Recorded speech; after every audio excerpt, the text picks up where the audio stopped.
कलयुग की स्त्री का कौन सा अंग रात को बड़ा हो जाता है। एक बार देवर्षि नारद आकाश में भ्रमण कर रहे थे। तब उन्होंने देखा कि एक स्त्री जो पहले से विवाहित थे वह पराये पुरुष के साथ संबंध बना रही है। फिर देवर्षि नारद अपने मन में सोचने लगे कि जो एक स्त्री अपने पति के लिए करवा चौथ का व्रत रखती है, उसकी लंबी आयु के लिए भगवान से विनती करती है, और वही स्त्री दूसरे पुरुष के साथ संबंध कैसे बना सकती है। यह प्रश्न नारद जी को बहुत परेशान कर रहा था। तब देवर्षि नारद ने सोचा कि इसका उत्तर मुझे भगवान श्री कृष्ण अवश्य देंगे। तब देवर्षि नारद भगवान श्री कृष्ण के पास आते हैं और भगवान श्री कृष्ण को प्रणाम करते हुए कहते हैं, हे प्रभु, आज मेरे मन में एक प्रश्न उठ रहा है, उसी का निवारण करने के लिए मैं आपके पास आया हूँ। तब नारद जी की बात सुनते ही बाद भगवान श्री कृष्ण कहते हैं, हे देवर्षि नारद, आपके मन में जो प्रश्न है आप निश्चित होकर पूछिए, मैं उस प्रश्न का उत्तर अवश्य दूंगा। तब देवर्षि नारद भगवान श्री कृष्ण से कहते हैं, हे प्रभु, आज जब मैं आकाश में भ्रमण कर रहा था तब मैंने देखा कि एक स्त्री जो पहले से विवाहित थी वह पराये पुरुष के साथ एक झोपड़ी में संबंध बना रही थी। वह तो अपने पति की लंबी उम्र के लिए व्रत रखती हैं, तो फिर वह अपने पति को धोखा क्यों दे रही हैं। अब भगवान श्री कृष्ण देवर्षि नारद से कहते हैं, हे नारद, आज आप अपने यह प्रश्न पूछकर समस्त मानव जाति का उद्धार कर दिया है।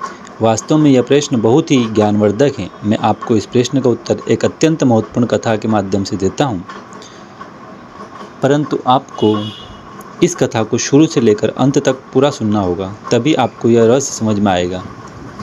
तब देवर्षि नारद भगवान श्री कृष्ण से कहते हैं, प्रभु, मैं आपको विश्वास दिलाता हूँ कि मैं इस कथा को शुरू से लेकर अंत तक पूरा अवश्य सुनूंगा। अब निश्चित होगा, कथा सुनाइए। तब भगवान श्री कृष्ण देवर्षि नारद को कथा सुनाते हुए कहते हैं, हे नारद, दक्षिण देश में एक अत्यंत शोभायमान नगरी थी। उस नगरी में एक पंडित अपनी पत्नी के साथ रहता था। उस शास्त्र विद्या के साथ साथ नक्षत्र विद्या का भी पूरा ज्ञान था। कुछ दिनों के बाद पंडित के घर में उसकी पत्नी ने एक पुत्री को जन्म दिया। उसकी पुत्री देखने में बहुत ही सुंदर थी। अब उस पंडित ने अपनी पुत्री के साथ की जन्म कुंडली देखी तो वो बहुत घबरा गया, परंतु उसने अपनी पत्नी से कुछ नहीं बताया, क्योंकि उसकी पत्नी ने हाल ही में प्रसव किया था और वह अपनी पुत्री को देखकर उससे बहुत प्रसन्न थी। तो पंडित अपनी पत्नी को ऐसे प्रसन्न देखकर उससे कुछ नहीं कहता है और वह अपनी पुत्री का नाम मोहिनी रखता है। मोहिनी अपने माता पिता की लाडली पुत्री बन गई। अब देखते ही देखते उस पंडित की पुत्री कब विवाह के योग्य हो गई पता ही नहीं चला। अब उस पंडित को अपनी पुत्री के विवाह की चिंता सताने लगी।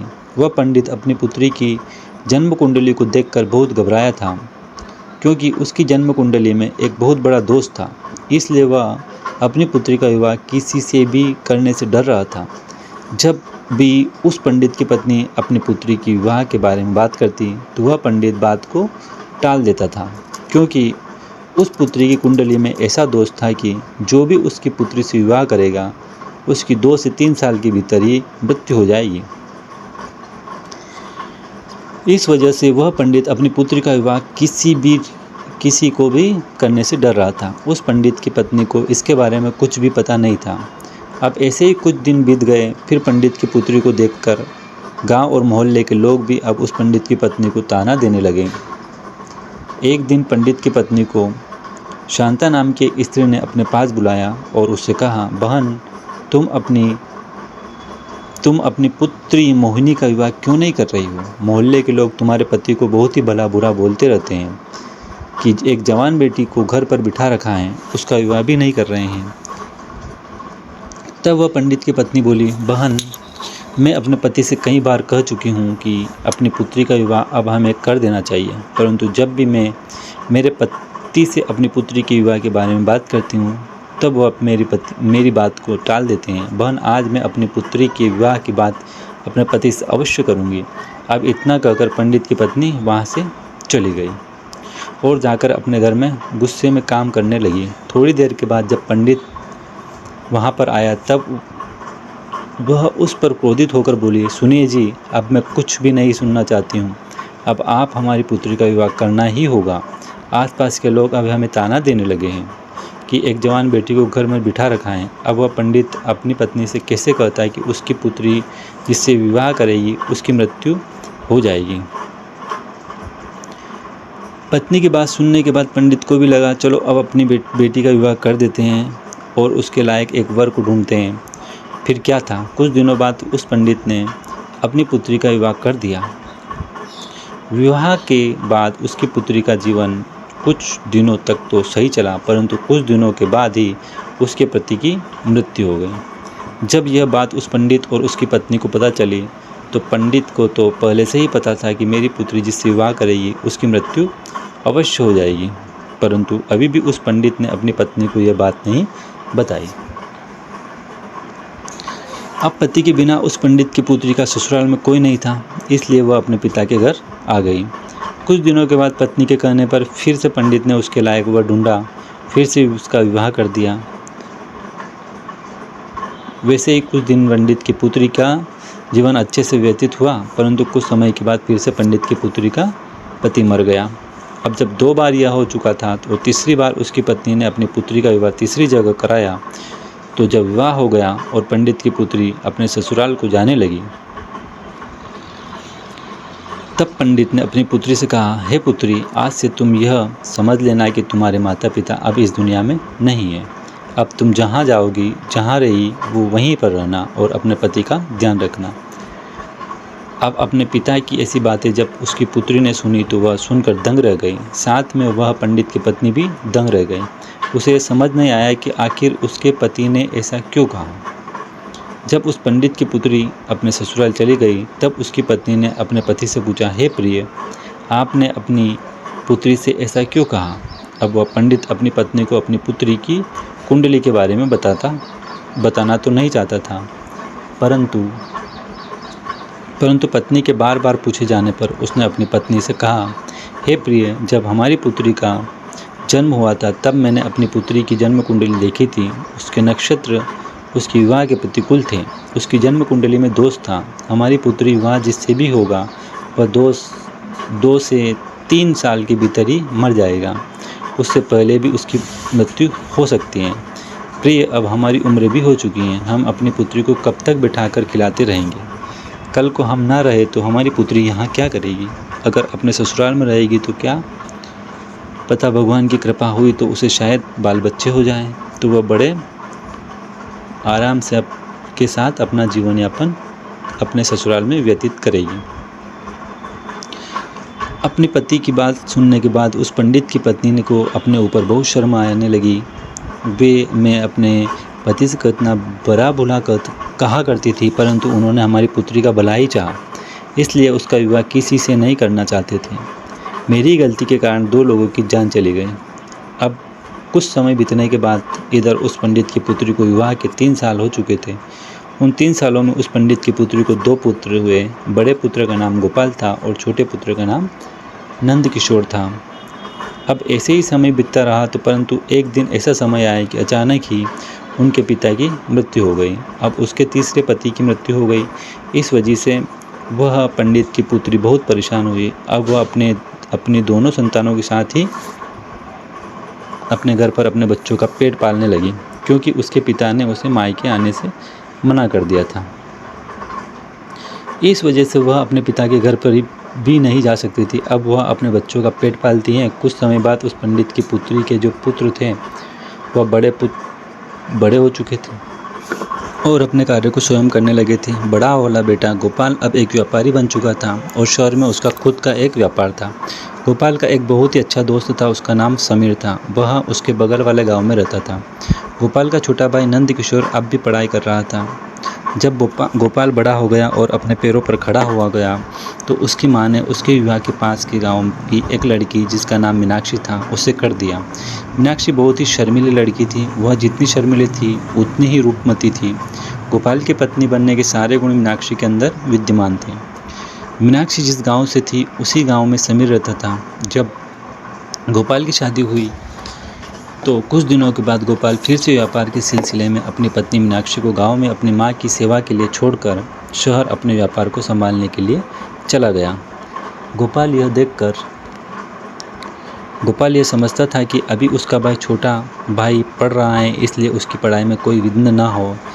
विघ्न ना आए, उन्हें समय पर खाना पानी मिलता रहे, जिससे वह समय पर सभी काम कर पाए। और उसके माँ की भी अब उम्र हो चुकी थी, जिससे उन्हें भी कार्य करने में तकलीफ होती थी। इसलिए गोपाल ने अपनी पत्नी मीनाक्षी को गांव में छोड़ने का फैसला किया था। जब भी मीनाक्षी को कुछ चाहिए होता तो गोपाल समीर से कहकर मीनाक्षी को वह चीज़ दिया करता था। यदि मीनाक्षी को कहीं आना जाना भी होता तो गोपाल समीर से कहकर मीनाक्षी को उस जगह पहुंचा दिया करता था। मीनाक्षी भी शुरुआत में अपनी सासू माँ की बहुत सेवा करती थी और अपने पति गोपाल से अत्यधिक प्रेम करती थी। अब समय ऐसे ही बीतता रहा। अब अचानक से एक दिन समीर गोपाल के घर आया। उस दिन गोपाल की पत्नी मीनाक्षी घर पर कोई कार्य कर रही थी। तब उसने बाहर से आवाज़ लगाई, भाभी कहाँ हो, बाहर आओ। आपके पिताजी की तबीयत बहुत ख़राब है और उन्होंने तुम्हें तुरंत मुझे आप अपने पास भेजा है और वह आपसे मिलना चाहते हैं। जब मीनाक्षी ने समीर की इतनी बात सुनी तो वह भागती हुई समीर के पास पहुंची। अब इतने में मीनाक्षी की सासू माँ भी आ जाती हैं। जब वह समीर को बाहर देखती हैं तो वह समीर के घर आने का कारण पूछती हैं। तब समीर कहता है कि माँ जी, मीनाक्षी भाभी के पिताजी की तबीयत बहुत ख़राब है और उन्होंने मुझे अतिशीघ्र इन्हें लाने के लिए भेजा है, इसलिए मैं यहाँ आया हूँ। जब मीनाक्षी की सास ने समीर की बात सुनी तो वह मीनाक्षी से कहने लगी, बेटी जल्दी जाओ और अपने पिता की देखरेख करो। तभी मीनाक्षी समीर के साथ उसकी मोटरसाइकिल पर बैठकर अपने गांव की ओर चली जाती हैं। घर जाकर उसने अपने पिताजी की अच्छी तरह से देखभाल की और धीरे धीरे उसके पिताजी की स्वास्थ्य सुधार आने लगा। अब मीनाक्षी का पति बाहर रहता था। वह अपने मायके आ चुकी थी, इसलिए वह अपने पिताजी की देखरेख में लगी रहती थी। उधर समीर भी रोजाना मीनाक्षी के पिताजी का हाल पूछने के लिए मीनाक्षी के घर आया करता था। मीनाक्षी को समीर के अंदर अब अच्छाई दिखने लगी। अब उसे समीर के प्रति लगाव होने लगा। वह मन ही मन समीर से प्रेम कर बैठी, परंतु वह समीर के मन के कपट को नहीं जान सकी, क्योंकि समीर एक अय्याश लड़का था। वह कोई काम भी नहीं करता था और उसे जुए की बहुत बड़ी लत थी। साथ में वह स्त्रियों के साथ गमन भी करता था। वह अपने वासनाओं की पूर्ति के लिए वेश्याओं के साथ गमन करता था। मीनाक्षी को यह बात पता नहीं थी कि समीर की नज़रियाँ अब मीनाक्षी के ऊपर आ चुकी हैं। इधर मीनाक्षी भी समीर से प्यार करने लगी थी। अब मीनाक्षी के पिताजी भी ठीक हो गए, लेकिन मीनाक्षी तो कुछ अलग ही सोच बैठी थी। समीर रोज़ मीनाक्षी के घर पर आया करता था, इसलिए मीनाक्षी और समीर रोज़ घूमने के लिए जाया करते थे। एक दिन जब वह दोनों घूमने के लिए गए तब मीनाक्षी ने समीर से कहा कि समीर, अगर तुम मेरी बात का बुरा ना मानो तो मैं तुमसे एक बात कहना चाहती हूँ। तब समीर ने मीनाक्षी से कहा कि कहो भाभी, मैं आपकी बात का कभी बुरा नहीं मानूंगा। समीर ने ऐसा जताते हुए बोला कि जैसे वह दूध का धुला हुआ हो। जब समीर के मुंह से मीनाक्षी ने भाभी शब्द सुना तो वह गुस्से में बोली कि समीर, आज के बाद कभी भी तुम मुझे भाभी कहकर नहीं बुलाओगे, अन्यथा यह तुम्हारे लिए अच्छा नहीं होगा। अब समीर ने कहा, ठीक है, फिर मैं आपको क्या कहकर बुलाऊंगा। अब समीर की बात टालते हुए मीनाक्षी ने कहा, समीर सच बताओ। सच बात तो यह है कि मैं तुमसे अब बहुत प्रेम करती हूँ। जैसे ही समीर ने मीनाक्षी के मुंह से प्रेम शब्द सुना तो उसके मन में खुशियों के पटाखे फूटने लगे और वह मन से गदगद हो गया कि चलो, अब तो मेरा काम हो गया। अब वेश्याओं के गमन में मेरे पैसे भी खर्च नहीं होंगे और मैं घर बैठे मीनाक्षी से प्रेम कर पाऊँगा। समीर तो मीनाक्षी को चाहता ही था कि वह उसकी हो जाए और वैसे ही हुआ। अब धीरे धीरे बात बढ़ती गई और मीनाक्षी समीर के प्यार के जाल में फंसती गई। अब धीरे धीरे बात इतनी बढ़ गई कि सच में उन दोनों के बीच में गहरा संबंध बना। अब कुछ दिन बाद जब मीनाक्षी के ससुराल से बुलावा आया तो समीर से मिलने के लिए मीनाक्षी ने उसे फिर एक दिन अब झोंपड़ी पर बुलाया। तब मीनाक्षी ने समीर से कहा कि समीर, मेरे ससुराल से बुलावा आया है, अब शायद मैं तुम्हें ना मिल सकूं, इसलिए जब भी मुझे तुम्हारी याद आएगी तो मैं तुमको एक पत्र लिखूंगी और तुम मुझसे मिलने के लिए मेरे ससुराल आ जाना। अब समीर तो वासना का आदी तो था ही, इसलिए समीर मीनाक्षी की बात मान जाता है और मीनाक्षी समीर से इतना कहकर घर आ जाती है। अब मीनाक्षी के पिता मीनाक्षी को उसके ससुराल छोड़ने के लिए फिर से समीर के घर जाते हैं, क्योंकि मीनाक्षी का कोई भाई नहीं था और ना ही कोई बहन थी। इसलिए मीनाक्षी को ससुराल ले जाने के लिए मीनाक्षी के पिता को और कोई उचित व्यक्ति नहीं लगा। इसलिए वह समीर को बुलाने के लिए गए। जब उसके पिता समीर के घर पहुंचे तब उन्होंने समीर से कहा कि बेटा तुम मेरी पुत्री मीनाक्षी को उसके ससुराल छोड़ आओ, उसके घर से बुलावा आया है।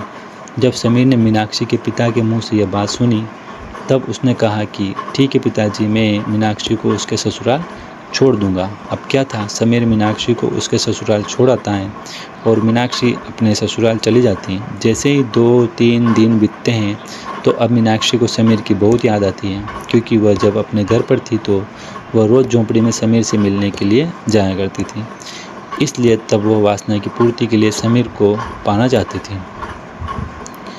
उससे मिलकर एक बार उसके साथ संबंध बनाना चाहती थी, क्योंकि गोपाल तो अपने घर से दूर शहर में ही रहता था, वहाँ पर अपना कार्य करता था। मुश्किल से 3-4 महीने में एक बार गोपाल अपने घर आता था और 4 से 5 दिनों के बीच ही वह फिर से चला जाता था।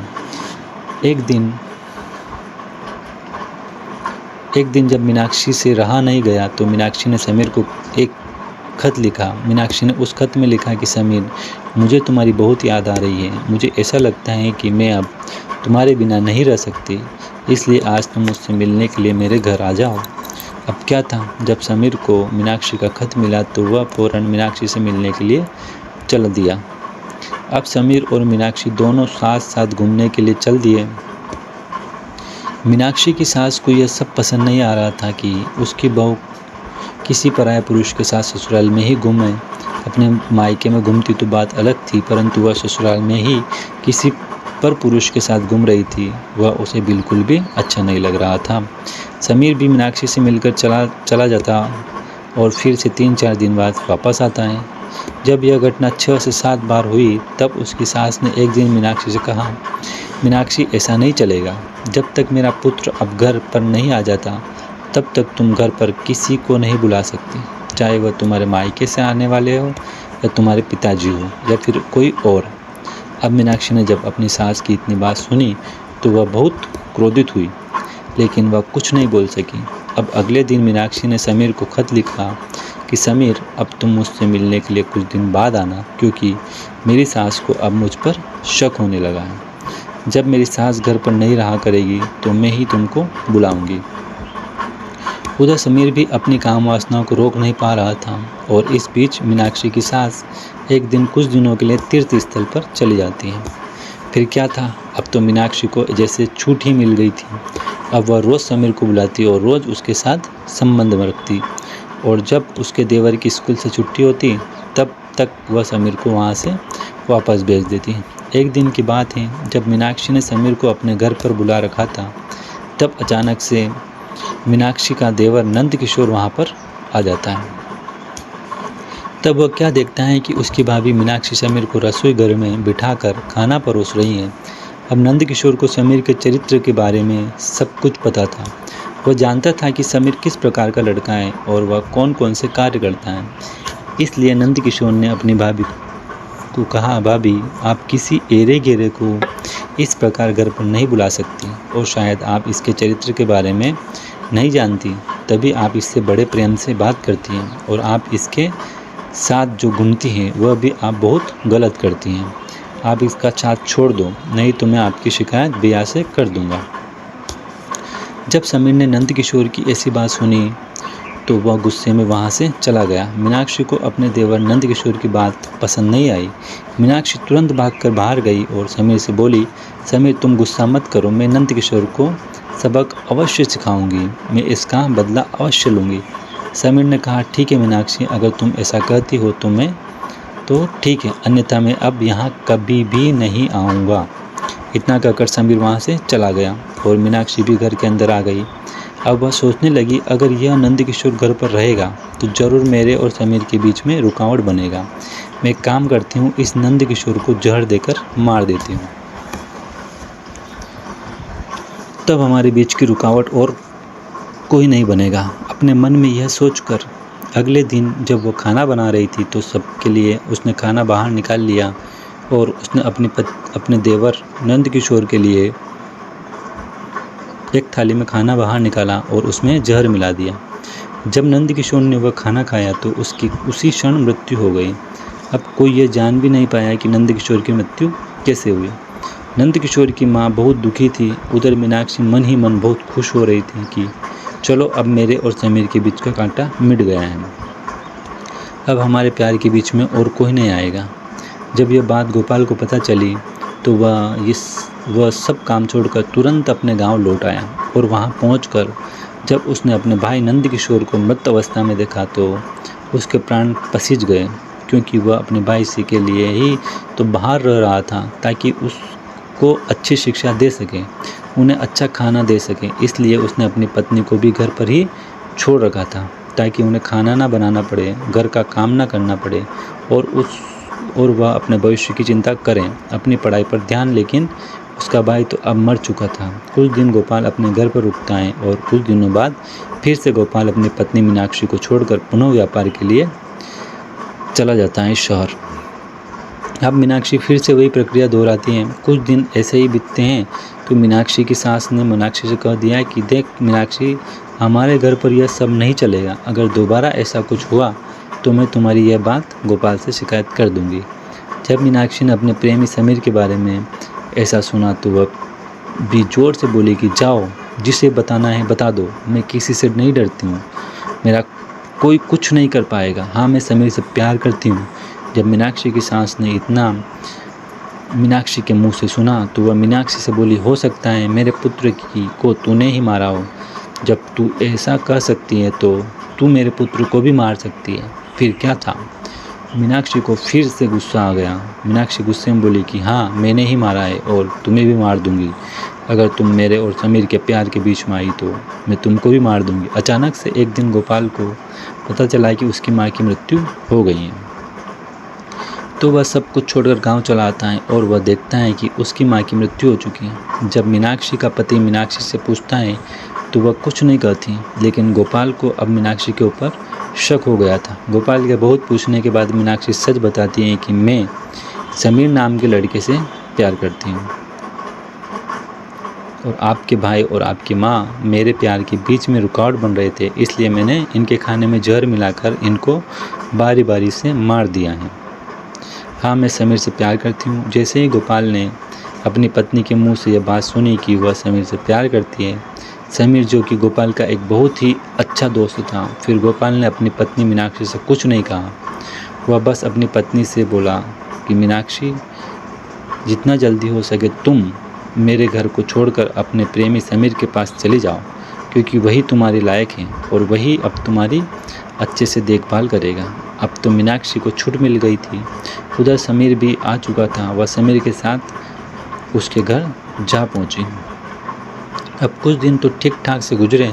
फिर कुछ दिनों के बाद मीनाक्षी को पता चला कि समीर बहुत ही नीच आदमी है। वह पराई औरतों पर अपनी गंदी नज़र रखता है और उसके यहाँ बकरी का एक तबेला भी है, वह बकरी भी चराता है। अब तो मीनाक्षी अपने प्रेमी समीर के साथ बकरी चराने लगी और अपने भाग्य को कोसने लगी और सोचने लगी कि कहाँ फंस गई, कहाँ मैं एक रानी की तरह अपना जीवन व्यतीत कर रही थी और कहाँ वासना के चक्कर में फंसकर अब मैंने अपने जीवन को बर्बाद कर लिया है। अब मेरा बुढ़ापा कैसे कटेगा। यही सोच सोचकर मीनाक्षी ने तो अपना सिर पीट लिया। उधर गोपाल ने एक अच्छी सी स्त्री को देखकर अपना विवाह कर लिया। आगे दोनों साथ साथ रहने लगे। इधर मीनाक्षी का समीर के साथ बुरा हाल था। वह अपने भाग्य को कोस रही थी कि उसने यदि गोपाल को धोखा न दिया होता तो आज वह भी एक रानी की तरह राज करती। अब भगवान श्री कृष्ण देवर्षि नारद से कहते हैं, हे नारद, स्त्री को आज तक कोई नहीं समझ पाया और ना ही कोई समझ पाएगा। स्त्री एक ऐसा मायाजाल है जो समय आने पर बदल जाता है। स्त्री अपनी हो या पराई, उस पर कभी भरोसा नहीं करना चाहिए। अब भगवान श्री कृष्ण आगे कहते हैं, हे नारद, अब मैं आपको बताता हूँ कि वह कौन सी एक स्त्री है, वह कौन सा एक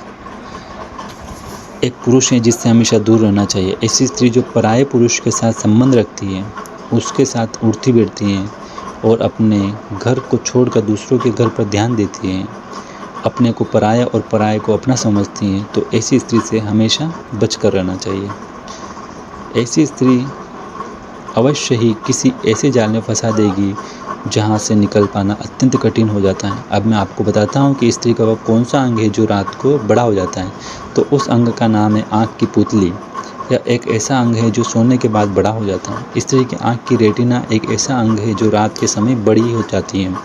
वीडियो अगर पसंद आया हो तो वीडियो को लाइक और सब्सक्राइब करना